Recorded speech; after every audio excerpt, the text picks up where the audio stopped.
Парламентарии готовят законодательную инициативу, которую предложат на рассмотрение в Госдуму. Народные избранники предлагают внести изменения в федеральный закон о дополнительных гарантиях по социальной поддержке детей-сирот и детей, оставшихся без попечения родителей. Депутаты предлагают закрепить полномочия по установке сроков договоров найма специализированного жилищного фонда для этих детей за самими регионами.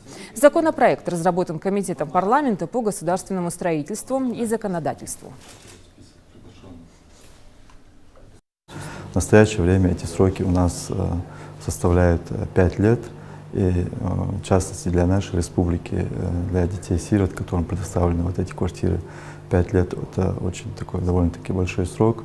То есть, чтобы прийти к договору социального найма, им нужно там проживать 5 лет по договорам найма специализированного жилищного фонда, и в соответствии с законом также предполагается и второй срок, тоже 5 лет.